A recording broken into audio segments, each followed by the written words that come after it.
Bonjour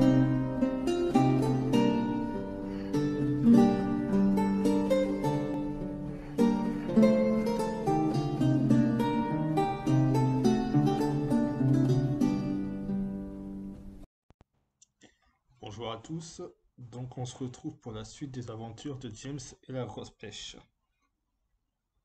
Donc la dernière fois on s'était arrêté au chapitre 22, et je continue donc à partir de là. C'est parti. Au bout de quelques minutes, tout était prêt. Le silence régnait au sommet de la pêche, personne en vue. Personne excepté le ver de terre.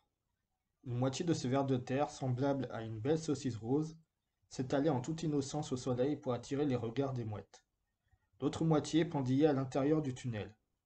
James était accroupi auprès du ver de terre dans l'entrée du tunnel, tout près de la surface, guettant l'arrivée de la première mouette. Il brandissait un nœud coulant en fil de soie. Le vieux grillon des champs et la coccinelle étaient descendus plus bas dans le tunnel. Les pattes sur la queue du ver de terre, ils étaient prêts à le tirer vers l'intérieur en cas de danger, au moindre signe de James. Et tout au fond du noyau de la pêche, le ver luisant éclairait la pièce pour y permettre à l'araignée et au ver à soie de faire du bon travail. Le mille-pattes les surveillait tout en les encourageant avec ardeur. Des bribes de ses propos parvenaient à James. Vas-y, ver à soie, mets-toi en quatre, espèce de paresseux. Plus vite, sinon on te livrera aux requins. Voici la première mouette, murmura James. Ne bouge pas, ver de terre, n'aie pas peur. Ne lui permets pas de me piquer, supplia le ver de terre. C'est ça, psst. Du coin de l'œil, James suivit la descente de la première mouette. Et soudain, celle-ci fut si proche qu'il pouvait voir ses petits yeux noirs et son bec crochu grand ouvert, prêt à arracher un bout de dos dodu du ver de terre. Tirez, cria James. Le vieux rayon des champs et la coccinelle tirèrent de toute leur force sur la queue du ver de terre et, comme par magie, celui-ci disparut complètement dans le tunnel. Au même instant, James leva la main et la mouette se précipita sur le nœud coulant, étudié exprès pour faire le tour du cou de l'oiseau. C'est ainsi que la première mouette fut prise. Hurrah! Cria le vieux grillon des champs en avançant la tête hors du tunnel. Bravo, James! La mouette s'envola pendant que James déroulait le fil. Il arrêta à une cinquantaine de mètres et attacha le bout à la tige de la pêche. À la suivante, cria-t-il en regagnant d'un bond sa cachette dans le tunnel. À ton poste, ver de terre. Et toi, mille-pattes, apporte-moi du fil. Oh, je n'aime pas ce jeu, pleurnicha le ver de terre. Elle a failli me piquer. J'ai senti ses battements d'ailes sur mon dos. Chut, fit James, ne bouge plus. En voici une autre. Et tout se passa comme pour la première mouette. Puis vint une troisième, une quatrième, une cinquième. Les mouettes affluèrent et James les captura les unes après les autres et les attacha à la tige. 100 mouettes, cria-t-il en s'épongeant la figure. Continue, crièrent ses compagnons. Continue, James. 200 mouettes. 300 mouettes. 400 mouettes. Les requins, comme s'ils sentaient que leur proie allait leur échapper, s'attaquèrent à la pêche avec une fureur grandissante. Celle-ci ne cessait de s'enfoncer dans les eaux. 500 mouettes. Le ver à soie te fait dire qu'il est à bout de fil, annonça le mille-pattes. Il dit qu'il n'en peut plus. Mademoiselle Araignée, elle aussi, est épuisée. Dis-leur de faire un petit effort, répondit James. Ils ne peuvent pas s'arrêter maintenant. Nous remontons, cria quelqu'un. Mais non. J'ai senti quelque chose. Vite, une autre mouette. Silence, en voilà une. C'était la 501e mouette. Et au moment même où James l'attachait, la pêche géante commença soudain à se soulever avec lenteur. Regardez, nous voilà partis. Attention! Mais aussitôt après, la pêche s'immobilisa. Elle demeura suspendue. Se balançant doucement au bout de ses 501 fils, elle refusait de monter plus haut. C'est tout juste si le fond de la pêche touchait l'eau. Encore une, et ça ira, cria le vieux grillon des champs. C'est presque gagné. Puis vint le grand moment où la 502e mouette fut attrapée et attachée à la tige. Et puis enfin, très lentement, majestueusement, comme un fabuleux ballon d'or, entraîné par le formidable vol des mouettes, la pêche géante monta, ruisselante d'eau, plus haut, toujours plus haut, à la rencontre des nuages. Chapitre 23. Au bout d'une seconde, tout le monde se retrouva en haut. Comme c'est beau! Quelle merveilleuse impression! Adieu, requin! Mon garçon, c'est ce que j'appelle voyager. Mademoiselle l'araignée, qui poussait des cris fous, tant elle était émue, prit le mille-pattes par la taille et tous deux se mirent à danser autour de la tige empanachée. Le ver de terre, dressé sur sa queue, se tortillait de plaisir. Le vieux grillon des champs exécutait des bonds de plus en plus vertigineux. La coccinelle courut vers James pour lui serrer cordialement la main. Le ver luisant, personnage plutôt timide et taciturne, se tenait, tout phare allumé, à l'entrée du tunnel. Même le ver à soie, blême, amaigri, l'air complètement épuisé, sortit tant bien que mal du tunnel pour assister à la fête. Ils montèrent, et bientôt ils planaient au-dessus de l'océan, à hauteur d'un clocher d'église. Ce qui m'inquiète un peu, c'est l'état de la pêche, dit James, lorsque ses compagnons eurent cessé de danser et de pousser des hurlements de joie. Je me demande si les requins l'ont beaucoup abîmé. D'ici, ça ne se voit pas. Si j'allais faire un petit tour en bas, dit mademoiselle l'araignée, ça ne m'ennuie pas du tout, croyez-moi. Et, sans attendre la réponse, elle produisit aussitôt un long fil de soie et en attacha le bout à la tige. Je serai de retour dans une seconde, dit-elle. Puis elle alla tranquillement vers le rebord de la pêche et sauta suspendue à son fil. Les autres, pleins d'anxiété, se rassemblèrent à l'endroit même où elle avait effectué son saut périlleux. Ce serait terrible si le fil ne tenait pas le coup, dit la coccinelle. Il y eut un assez long silence. Vous allez bien, mademoiselle araignée cria le vieux grillon des champs. Oui, merci, répondit la voix d'en bas. Je remonte. Et elle remontait sur son fil, en enroulant soigneusement dans son corps la soie qui avait déjà servi. Qu'y a-t-il demandèrent les compagnons. Ont-ils tout dévoré? La pêche était trouée de partout? Mademoiselle l'araignée atterrit sur le pont, l'air à la fois réjoui et défait. Vous ne me croirez jamais, dit-elle, mais la pêche est à peu près indemne, à peine rognée, vraiment. Êtes-vous sûr de ne pas vous tromper, dit James. Elle se trompe, cela ne fait aucun doute, intervint le mille-pattes. Je vous assure que je ne me trompe pas, répondit mademoiselle l'araignée. Mais il y avait des centaines de requins autour de nous. Ils n'ont fait que barater l'eau. Nous avons vu leur grande gueule s'ouvrir et se refermer. Ce que vous avez vu ne compte pas, répondit mademoiselle l'araignée. Ce qui est certain, c'est qu'ils ont à peine endommagé la pêche. Alors, pourquoi sommes-nous mis à couler demanda le mille-pattes. C'est la peur qui a dû faire travailler notre imagination. Elle ne croyait pas si bien dire. Un requin, voyez-vous, a le nez extrêmement long et pointu, tandis que sa bouche, est placée sensiblement au-dessous et en arrière, ce qui fait qu'il lui est pratiquement impossible de planter ses crocs dans une grande surface lisse et bombée, telle que le flanc de la pêche géante. Même renversé sur le dos, il n'y parvient pas. Son nez est trop encombrant. Avez-vous déjà vu un tout petit chien planter ses Avez-vous déjà vu un tout petit chien planter ses dents dans un énorme ballon? Eh bien, imaginez ce que ça donne. La rencontre d'un requin et d'une pêche géante. Ça tient du miracle, dit la coccinelle. Les trous se sont refermés tout seuls. Tiens, un bateau, s'écria James. Tout le monde se précipita vers le rebord. Personne n'avait jamais vu de bateau. Comme il est grand, il a 3 cheminées. Il y a du monde sur les ponts. Il faut leur faire signe. Croyez-vous qu'ils nous voient? Ni James ni les autres ne pouvaient le savoir. Quant au paquebot en question, c'était justement le Queen Mary qui venait de quitter l'Angleterre pour gagner l'Amérique. Le capitaine, tout étonné, se tenait sur la passerelle, entouré de ses officiers. Tous ouvrirent de grands yeux étonnés sur l'énorme ballon doré qui naviguait dans le ciel. Ça ne promet rien de bon, dit le capitaine. J'allais vous le dire, dit le premier officier. Est-ce qu'ils nous suivent? Dit le second officier. Très fâcheux tout ça, bougonna le capitaine. Il peut être dangereux cet engin, dit le premier officier. Sûr, dit le capitaine, c'est une arme secrète. Vite, câblez à la reine, prévenez les autorités et passez-moi ma longue vue. Le premier officier tendit la longue vue au capitaine.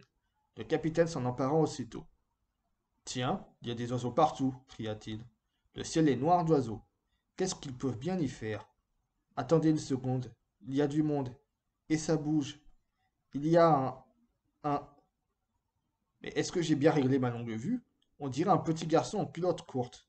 Oui, c'est bien ça. Un petit garçon en culotte courte. Pas d'erreur. Et voilà une, une espèce de coccinelle géante. Voyons, capitaine, dit le premier officier. Et un grillon vert grand comme un veau. Capitaine, dit sévèrement le premier officier. Capitaine, je vous en prie. Et une araignée mammouth. Ça y est, il a encore bu trop de whisky, dit le second officier à l'oreille du premier.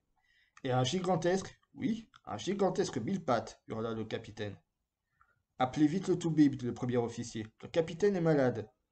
L'instant d'après, l'énorme boule dorée disparut dans un nuage et les gens qui se trouvaient à bord du paquebot ne devaient plus la revoir. Chapitre 24. Mais au sommet de la pêche, la bonne humeur générale continuait. Je me demande comment finira cette aventure, dit le ver de terre. Qu'importe, répondirent les autres. Tôt ou tard, les mouettes retournent toujours au pays. Mais en attendant, la pêche volait de plus en plus haut, bien au-dessus des plus hauts nuages, en se balançant doucement. Et si nous écoutions un peu de musique, proposa la coccinelle. Qu'en pensez-vous, grand-père Grillon? Avec plaisir, ma chère, répondit le vieux Grillon des Champs, en bourbant le torse. Chic, il va jouer pour nous, crièrent-ils aussitôt. Toute la compagnie fit cercle autour du vieux musicien, et le concert commença. Dès la première note, le public fut sous le charme. James n'avait jamais rien entendu d'aussi beau. Tout petit, il avait souvent écouté le chant du grillon, le soir, dans son jardin, et il avait bien aimé ce bruit. Mais cette fois-ci, c'était bien différent. C'était de la vraie musique avec des accords, des arpèges, des trilles, des syncopes. Et quel merveilleux instrument, on aurait dit un violon. Oui, c'était presque cela. L'archet de ce violon était la patte arrière du grillon. Quant aux cordes qui faisaient jaillir le son, elles étaient placées à l'extrémité de l'aile. Il ne se servait que de la partie supérieure de sa patte, la laissant aller en avant et en arrière avec un art incroyable, tantôt lentement, tantôt rapidement, mais toujours avec autant de verve et de facilité. Comme un virtuose du violon, et des mélodies enchantées montaient au ciel bleu. À la fin de la première partie du concert, tout le monde applaudit à tout rompre. Mademoiselle l'araignée se leva et cria. Bravo, bravo, bis, encore. Et toi, James, demanda en souriant le vieux Grillon des Champs, qu'en penses-tu? Oh, j'adore votre musique, répondit James. Elle est si belle, on dirait un vrai violon. Un vrai violon, s'écria le vieux Grillon des Champs. Qu'est-ce que tu racontes, mon garçon? Sache que je suis moi-même un vrai violon, le plus vrai des violons. Mais est-ce que tous les grillons jouent du violon? Et est-ce qu'ils jouent tous comme vous? Demanda James. Non, répondit le vieux Grillon des Champs, pas tous. Pour ne rien te cacher, je suis un grillon à cornes courtes. J'ai deux petites antennes sur la tête. Les vois-tu? Elles ne sont pas longues, n'est-ce pas? De là mon surnom.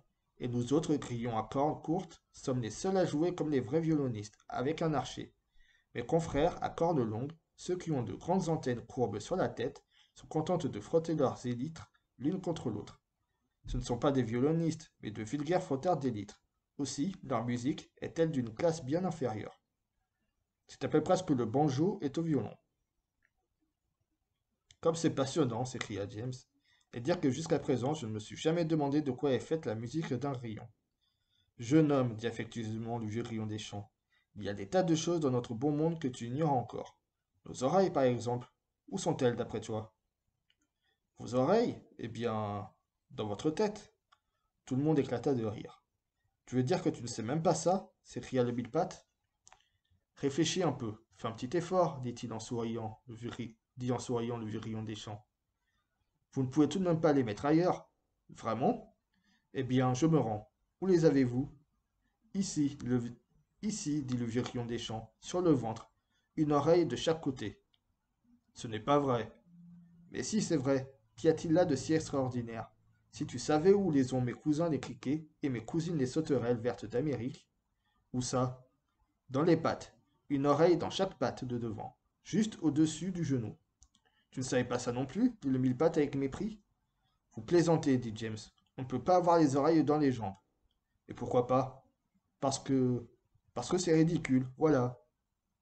Sais-tu ce que je trouve ridicule, moi? Dit le mille-pattes en riant comme d'habitude.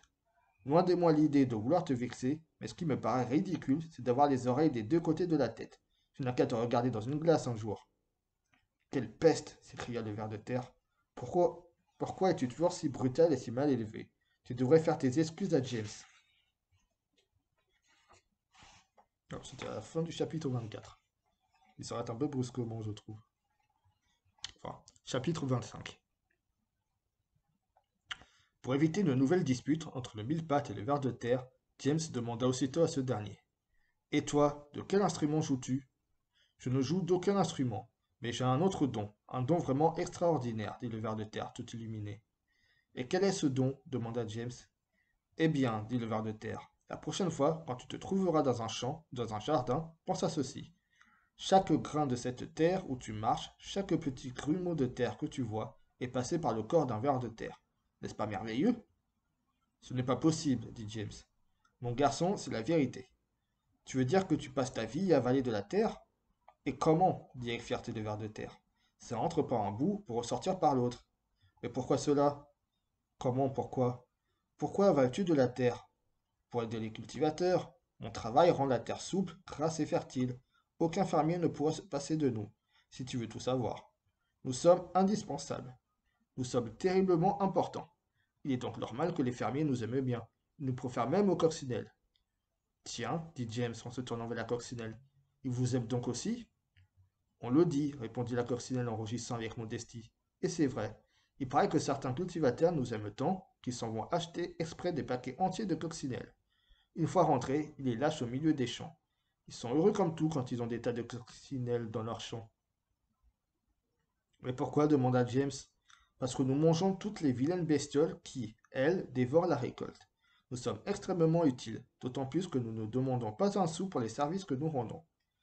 Vous êtes merveilleuse, dit James. Puis-je vous poser une question? Je t'en prie. Est-il vrai qu'on peut voir l'âge d'une coccinelle au nombre de ses taches? Mais non, dit la coccinelle, ce n'est qu'une histoire de bonne femme. Nos taches ne se multiplient pas. Bien sûr, il y en a qui viennent au monde avec plus ou moins de taches, mais ça ne change plus. Le nombre de taches que porte une coccinelle indique seulement à quelle famille elle appartient. Moi, par exemple, comme tu peux voir, je suis une coccinelle à 9 taches, et j'en suis très heureuse. C'est très joli d'avoir 9 taches sur le dos. C'est vrai, dit James, en contemplant la belle carapace rouge et ses œufs, et je me mets à sous-sauter. C'est vrai, dit James, en contemplant la belle carapace rouge et ses 9 ronds noirs. Par contre, poursuivit la coccinelle, les moins heureuses de mes compagnes n'ont que 2 taches. Imagine un peu. Ces coccinelles-là sont très communes, vulgaires et mal élevées. Il faut bien le dire, mais il y a aussi des coccinelles à 5 taches. Elles sont bien plus jolies que celles qui n'en comptent que 2, mais je les trouve un peu insolentes. Mais sont-elles toutes aussi appréciées? Demanda James. Oui, répondit la coccinelle, on les aime toutes. Vous êtes donc tous très aimés des hommes, dit James. Comme c'est bien. Pas moi, cria joyeusement le Billpat. Je suis un insecte nuisible, et j'en suis fier. Oui, je suis quelqu'un de peu recommandable. En effet, dit le ver de terre. Et vous, mademoiselle araignée, demanda James, vous aime-t-on aussi dans le monde? Non, hélas, répondit mademoiselle l'araignée dans un long et bruyant soupir. On ne m'aime pas du tout. Et pourtant je ne fais que le bien. J'attrape des mouches et des moustiques à longueur de journée. Je suis quelqu'un de très convenable. Je n'en doute pas, dit James. On est très injuste pour les araignées, poursuivit l'araignée. Il y a 8 jours à peine, ta tante éponge a chassé mon pauvre père par le trou de vidage de la baignoire. Quelle horreur! S'écria James. J'ai tout observé d'un coin du plafond, murmura l'araignée. C'était épouvantable. Nous ne l'avons plus revu. Une grosse larme coula, une grosse larme roula le long de sa joue pour s'écraser bruyamment sur le sol. Mais est-ce que ça ne porte pas malheur de tuer une araignée? Demanda James. Bien sûr que ça porte malheur, cria le Billpat. C'est très dangereux. Il suffit de penser à ce qui est arrivé à Tante Éponge, quelques jours après ce crime. Elle a été écrabouillée par la pêche. Nous l'avons bien senti en passant dessus. Quelle satisfaction pour vous, mademoiselle Araignée. C'est en effet très satisfaisant, répondit mademoiselle Araignée. Voulez-vous nous chanter une chanson, cher Millepat? Et le Millepat s'exécuta. Tante Éponge, l'énorme sorcière, était une montagne de graisse, ronde comme une soupière, par devant et par derrière. C'était une horrible ogresse. Alors elle dit, je veux devenir plate, je veux devenir svelte comme une chatte, je me priverai de dîner, pour mieux me ratatiner. Mais la pêche passa, la belle pêche bien mûre, et Tante Éponge devient plus plate que nature. Charmant, dit mademoiselle l'araignée. Maintenant, vite, une chanson sur Tante Piquette. Avec joie, répondit en riant le Millepat. Tante Piquette était mince comme un fil, et sèche comme un os rongé, aussi longue, aussi décharnée, qu'un vieux tissonnier rouillé. Il faut que j'engraisse, et en vitesse. Il faut que je mange des tas et des tas, des gâteaux, de petits fours, de chocolat, pour m'arrondir comme un ballon. Oui, dit-elle, je fais serment de me métamorphoser dès ce soir. Cela sera, dit la pêche, eh bien en avant. Je m'en charge moi-même, à ma façon. Sur ce, elle la repassa comme un mouchoir, au beau milieu du gazon. Tous applaudirent et réclamèrent d'autres couplets au mille pattes. Celui-ci entonna alors sa chanson favorite. Il y a bien longtemps, quand les porcs étaient des cochons, quand les singes mangeaient du tabac, quand les poules éternuaient jaunes, pour se donner du courage, quand les canards chantaient des cantiques, quand nos cousins des porcs épics buvaient du vin flamboyant, quand nos cousines des biques se bourraient de tapioca, quand la... Attention, mille pattes s'écria Lord James. Attention. Le mille-pattes, qui tout en chantant s'était mis à danser sur le pont comme un forcené, venait de glisser. Il s'était trop approché du rebord de la pêche. Pendant 3 secondes, il s'y tint en équilibre en gigotant de toutes ses 42 pattes. Mais avant même que quiconque ne pût l'attraper, il tomba dans le vide en poussant un long cri d'effroi. Les autres, qui s'étaient précipités vers le rebord pour le suivre des yeux, virent son pauvre corps dégingandé, culbuté dans l'air et devenant de plus en plus petit avant de disparaître complètement. Verre à soie s'écria James. Vite, du fil. Le ver à soie poussa un long soupir. Il était encore très fatigué, mais il se mit au travail.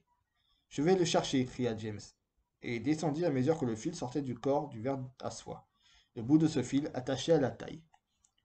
Quant à vous, dit-il aux autres, attrapez le ver à soie et tenez-le bien fort, pour que je ne l'entraîne pas avec moi.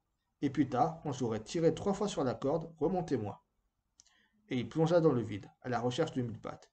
Il descendait, s'approchant du niveau de la mer, et vous imaginerez sans peine combien le ver à soie devait travailler vite pour le suivre dans sa descente. Nous ne les reverrons plus, ni l'un ni l'autre, gémit la coccinelle. Oh mon Dieu, et dire que nous étions si heureux, si heureux. Nous ne les reverrons plus, ni l'un... Oh, je répète 2 fois la même phrase. L'araignée, le ver luisant et la coccinelle se mirent à pleurer, ainsi que le ver de terre. Je ne regrette pas du tout le mille-pattes, sanglota ce dernier. Le petit James, je l'aimais bien. Le vieux Grillon des Champs se mit à jouer en sourdine une marche funèbre sur son violon, et à la fin, tout le monde y compris lui-même, nageait dans des torrents de larmes. Soudain, on tira 3 coups sur le fil. Remontez-le, hurla le vieux Grillon des Champs. Que tout le monde se mette derrière moi et tirez fort. Il y avait plus d'1 kilomètre de fil à ramener. Ils y allèrent de toute leur force, jusqu'au moment où ils virent apparaître un James tout ruisselant d'eau, flanqué d'un mille-pattes non moins ruisselant, qui s'agrippait à lui de toutes ses 42 pattes. Il m'a sauvé la vie, fit entre deux hoquets le mille-pattes. Pour me retrouver, il a dû explorer tout l'océan. Toutes mes félicitations, mon petit, dit le vieux Grillon des Champs, en donnant des tapes amicales dans le dos de James. Mes bottines, cria le mille-pattes. Mes précieuses bottines. Regardez ce qu'elles sont devenues. Tais-toi, dit le ver de terre. Remercie le ciel d'avoir la vie sauve. Est-ce que nous montons toujours demanda James. Sans aucun doute, répondit le vieux Grillon des Champs. Et la nuit tombe. Je sais. Bientôt il fera noir comme dans un four. Si nous descendons tous dans le tunnel pour passer la nuit bien au chaud, suggéra mademoiselle l'araignée. Non, dit le vieux Grillon des Champs. Ce ne serait pas raisonnable. Restons ici. Alors, quoi qu'il arrive, nous serons prêts à nous défendre. Chapitre 27. James Henry Trotter et ses amis demeurèrent donc accroupis en haut de la pêche tandis que la nuit s'épaississait autour d'eux. Des nuages, gros comme des montagnes, accoururent de toutes parts, mystérieux, menaçants, impérieux. Enfin, une lune blanche, presque pleine, apparut au-dessus des nuages pour éclairer l'étrange paysage de sa lumière blafarde. La pêche géante se balançait doucement au bout de ses fils multiples qui brillaient au clair de lune d'un bel éclat argenté. Les mouettes, elles aussi, étaient comme inondées d'argent. Et quel silence! Cette pêche n'avait rien de commun avec un avion. L'avion, lui, traverse l'espace avec un bruit de tonnerre. À son approche, les nuages s'enfuient en emportant tous leurs secrets. C'est pourquoi les gens qui voyagent en avion ne voient jamais rien. Mais la pêche, voyageuse, patiente et discrète, planait sans bruit. Et au cours de cette longue nuit, au-dessus de l'océan, qui étincelait au clair de lune, James et ses amis devaient voir des choses que personne n'avait jamais vues auparavant. C'est ainsi qu'à l'approche d'un énorme nuage tout blanc, ils virent au sommet de ce nuage un groupe de formes étranges cylindriques, à peu près 2 fois plus grandes que des hommes. Ces formes, qui étaient presque aussi blanches que le nuage lui-même, paraissaient vagues à première vue. Mais ensuite, plus de doute, c'étaient bien des créatures vivantes, blanches, spectrales et cylindriques. Elles semblaient faites d'un mélange de coton, de sirop d'orgeat et de longs et fins cheveux blancs. Oh, dit la coccinelle, ils n'ont rien de rassurant. Chut, répondit James, ne parlez pas si fort, ils sont sûrement des nuageois. Des nuageois? Oh mon Dieu, murmurèrent les compagnons en se serrant les uns contre les autres pour plus de sécurité. Je suis content d'être aveugle, dit le ver de terre. Sans cela, je pousserais des cris d'épouvante. J'espère que nous passerons inaperçus, balbutia mademoiselle l'araignée. Est-ce qu'ils vont nous manger demanda le ver de terre. C'est toi qui mangeront, répondit le mille-pattes en ricanant. Ils te couperont en rondelles comme du saucisson, puis ils t'avaleront. Le pauvre ver de terre se mit à trembler de tout son corps. Mais qu'est-ce qu'ils font demanda à voix basse le vieux grillon des champs. Je n'en sais rien, dit James. Nous le verrons tout à l'heure. Les nuageois, assemblés en groupe, faisaient des gestes étranges avec leurs mains. Pour commencer, ils étendirent les bras, tous en même temps, comme pour cueillir quelque chose dans les nuages. Puis ils roulèrent entre les doigts ce qu'ils venaient de cueillir pour en faire de grosses billes blanches. Et ces billes, ils les posaient pour en pétrir d'autres. Tout cela se déroulait dans le plus profond silence, dans le plus grand mystère. À côté d'eux, des tas de billes grandissaient à vue d'œil. Bientôt, il y en eut de quoi remplir des camions. Mais ils sont complètement fous, dit Limblepat. Nous n'avons rien à faire de deux. Tais-toi, vermine, siffla le ver de terre. Veux-tu qu'ils nous croquent tous? Mais les nuageois étaient bien trop occupés à rouler leurs billes pour voir la grosse pêche qui passait en silence. Enfin, l'un des nuageois leva un long bras cylindrique, et les passagers de la pêche l'entendirent crier. Ça suffit, les gars, à vos pelles maintenant. Alors les autres nuageois se mirent à pousser des cris de joie perçants et à sautiller en jetant les bras en l'air. Puis ils se munirent de grandes pelles, attaquèrent les tas de billes pour en lancer d'énormes pelletées dans l'espace par-dessus le rebord de leurs nuages, tout en chantant. Tombez, tombez, neige et grêlons, rhume et frissons. Des grêlons, chuchota James tout excité. Ils ont fabriqué des grêlons, et maintenant ils les envoient sur la Terre. Des grêlons, dit le mille-pattes, c'est ridicule. Nous sommes en plein été. C'est peut-être une manœuvre, dit James. Je n'y crois pas, dit le mille-pattes. Psst, firent les autres. Et James dit à voix basse. Je t'en supplie, mille-pattes, fais un peu moins de bruit. Mais le mille-pattes éclata de rire. Puisque ces imbéciles n'entendent rien, cria-t-il, ils sont sourds comme des pots. Regardez. Et avant que quiconque ne pût l'en empêcher, il mit ses pattes de devant un entonnoir devant la bouche et cria de toutes ses forces. Idiot, crétin, bêta, andouille, abruti. Qu'est-ce que vous fabriquez là? Le résultat ne se fit pas attendre. Les nuageois sursautèrent comme piqués par une guêpe, et lorsqu'ils virent passer l'énorme pêche dorée, ils poussèrent des cris de stupeur et laissèrent tomber leurs pelles.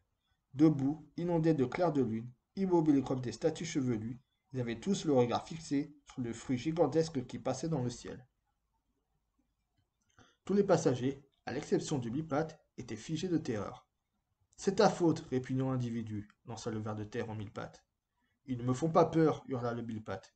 Et pour donner plus de poids à ces mots, il se dressa dans toute sa longueur et fit en dansant des pieds de nez et d'autres signes injurieux en nuageois de toutes ses 42 pattes. Ce qui ne tarda pas à mettre en fureur les nuageois. Ils se mirent à bombarder la pêche à coups de grêlons, tout en poussant des cris féroces. Couchez-vous, cria James. Vite, à plat ventre, et ne bougez pas. Heureusement, ils obéirent. Les grêlons de cette taille, c'est aussi lourd et aussi meurtrier que du plomb, à condition d'être lancés correctement. Et, mon Dieu, comme ils visaient bien ces nuageois. Les grêlons sifflaient dans l'air comme des boulets de canon, et James put entendre le bruit qu'ils faisaient en heurtant le flanc de la pêche, en s'enfonçant dans sa chair. Quel horrible vacarme! Puis ils virent s'abattre sur la carapace de la pauvre coccinelle, qui, elle, ne pouvait pas s'aplatir comme les autres. Et puis, crac! L'un d'eux atteignit le mille-pattes en plein nez, puis un autre le frappa ailleurs. Aïe! Cria-t-il. Aïe! Arrêtez! Arrêtez! Mais les nuageois n'avaient nulle envie d'arrêter. Pleins de rage, pareil à un troupeau de fantômes chevelus, ils ramassèrent de nouveaux grêlons, d'énormes grêlons, pour viser la pêche. Vite! Cria James. Engouffrez-vous dans le tunnel, sinon ils vont tous nous gommer. Sinon ils vont nous gommer tous. Et ce fut la ruée vers l'entrée du tunnel. Au bout de quelques secondes, tout le monde était en sécurité dans le noyau de la pêche. Bien que tremblant encore de peur, dehors, le tintamarre continuait. Je suis une épave, gémit le bille-patte. Je ne suis que plaie et bosse. C'est bien fait, lança le ver de terre. Est-ce que quelqu'un pourrait voir si ma cuirasse a été bréchée demanda la coccinelle. De la lumière, hurla le vieux grillon des champs. Impossible, gémit le ver luisant. Ils ont cassé mon ampoule. Change-la, dit le mille-pattes. Taisez-vous une seconde, dit James. Écoutez, je crois qu'ils ont cessé leur manœuvre. Ils se turent et tendirent l'oreille. Plus rien. Le silence. Les grêlons avaient cessé de malmener la pêche. C'est fini. Les mouettes nous ont tirés de là. Hurrah, montons voir. James monta le premier. Il quitta le tunnel avec précaution, sortit la tête et examina le terrain. Tout est désert, cria-t-il. Plus un seul nuageois en vue. Là, je me mets à inventer des mots maintenant. Enfin voilà, donc je me suis arrêté au chapitre 27. La vidéo fait à peu près, va faire un peu plus d'une demi-heure, donc je veux pas faire des vidéos trop longues, donc je pense que je m'arrêterai toujours vers une demi-heure de vidéo à peu près. Donc je ferai la suite peut-être dans la semaine. Enfin, je préfère pas donner de date parce que avec moi on sait jamais. Je tiens pas les dates, donc enfin voilà, j'espère que ça vous a plu. Et je vous souhaite une bonne soirée. Je vous dis à la prochaine pour la suite des aventures de James et la grosse pêche. Bye bye.